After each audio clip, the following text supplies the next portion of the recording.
Good morning, dear student of class 7. I am Anil Kumar Singh, teacher of SST. Today, I will discuss chapter 1 of Geography, Environment. Today, I will discuss component of environment. There are three types of environment. There are three component of environment. First, natural. Second, natural made. Third, human. Now, I will discuss component of environment one by one. First, natural environment. Land, water, air, plants and animals comprises the natural environment. Natural environment प्राकृतिक पर्यावरण में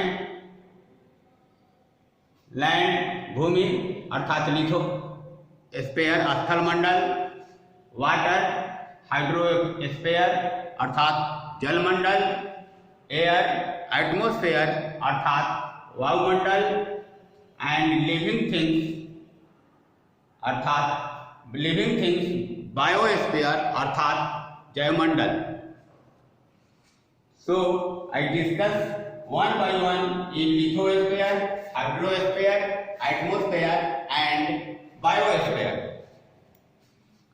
Lithosphere is a solid crust of hard top layer of the earth. Lithosphere यानी स्थल मंडल पृथ्वी की सबसे ऊपरी परत जो कठोर है और यह ठोस भूप्रपट्टी है. It is made of rocks and mineral and covered by a thin layer of soil. यह चट्टानों खनिजों के सम्मिश्रण से बना हुआ है और इस पर इसके ऊपरी परत मिट्टी से ढकी हुई है. Second, water hydrosphere. The domain of water is referred of hydrosphere जल मंडल. The domain of water is referred to hydrosphere. जल के आधिपत्य को, जल के मंडल को जलमंडल कहा जाता है. It comprise various source of water. इसमें भिन्न भिन्न प्रकार के जल के स्रोत शामिल होते हैं और एग्जाम्पल फॉर जैसे एग्जाम्पल रिवर, लेक, सी, ओशन इटीसी. अर्थात जलमंडल में समुद्र, नदियां, सागर, महासागर और अदर्श जल निकाय शामिल होते हैं. तीसरा, atmosphere. Atmosphere is the thin layer of air that surrounded by earth. वायुमंडल हवा की एक पतली परत होती है जो पृथ्वी के चारों ओर है. The gravitational force of earth hold the atmosphere. पृथ्वी अपनी गुरुत्वाकर्षण शक्ति के कारण वायुमंडल से जुड़ी हुई है.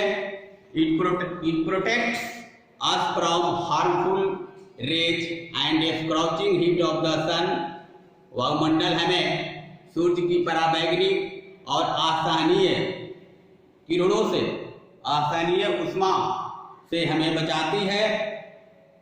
इसमें it consist of number of gases, dust and water vapour. वायुमंडल में अनेकों प्रकार के गैस, धूल और जल वाष्प शामिल हैं. The changes in the atmosphere produce change in water, produce change in weather and climate. यदि वायुमंडल में किसी प्रकार का परिवर्तन होता है तो मौसम और जलवायु भी परिवर्तित हो जाते हैं। Now we discuss in biosphere, plant and animal kingdom together make biosphere. पौधे और जीव जंतु के द्वारा बायोस्फीयर का निर्माण होता है। It is narrow zone of the earth where land, water and air interact with each other in support life. जैवमंडल एक संकीर्ण क्षेत्र होता है जिसमें लैंड, स्थल, वाटर पानी, एयर हवा ये सभी मिलते हैं और ये सभी एक दूसरे से पारस्परिक क्रिया करते हैं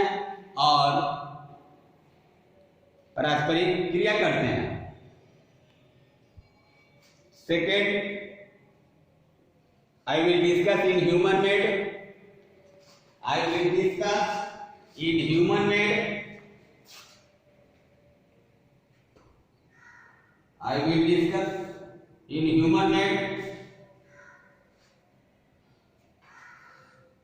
The human made environment includes the elements made by the human, मानव निर्मित कंपोनेंट्स में मानव द्वारा बनाई गई तत्व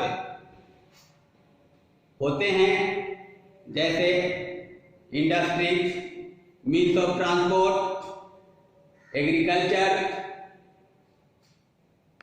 etc.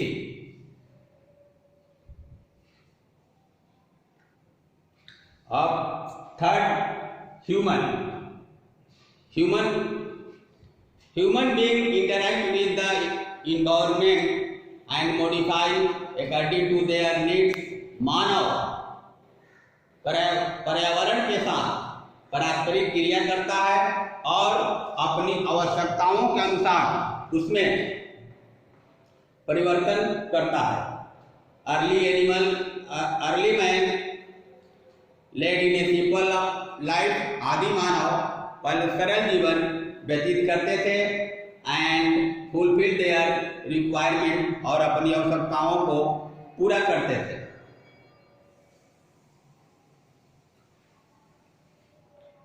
With time needs grew, समय के साथ साथ उनकी आवश्यकताएं बढ़ती गई। बिकम मोर वैरिड, जो अलग अलग हुआ करती थी। Human learn new ways to use, मानव ने पर्यावरण को नए तरीके से उपयोग करना सीखा और उसमें परिवर्तन किया। Environment, they learn to grow crops, वे लोग फसल उपजाना सीखे। डोमेस्टिकेट एनिमल, जानवरों को पालना सीखे and lead A settle life, और एक अस्थायी जीवन व्यतीत करना शुरू किए। द व्हील वाज इन्वेंटेड, पहिए की खोज हुई। सरप्लस फूड वाज प्रोड्यूस, पहिए की खोज होने से उत्पादन भी बढ़ा। प्रोवाइडेड बार्टर सिस्टम, विनिमय प्रणाली भी आई। Food was produce, barter system emerge, विनिमय प्रणाली उभर करके सामने आई। डेवलपमेंट इंडस्ट्रीज, उद्योगों का विकास हुआ। Revolution enable large scale production, औद्योगिक क्रांति के आने से व्यापक पैमाने पर उत्पादन हुआ। The transportation in become faster, वाहनों का अधिक तेजी से विकास हुआ। Now we will discuss in ecosystem, the interaction between the organisms and their physical components, a particular place is called ecosystem. एक विशेष स्थान पर जीवों और उसके भौतिक तत्वों, भौतिक घटकों के बीच पारस्परिक अंतःक्रिया होने जो होती है उसी को इकोसिस्टम यानी कि पारिस्थितिकी तंत्र कहा जाता है। Thank you.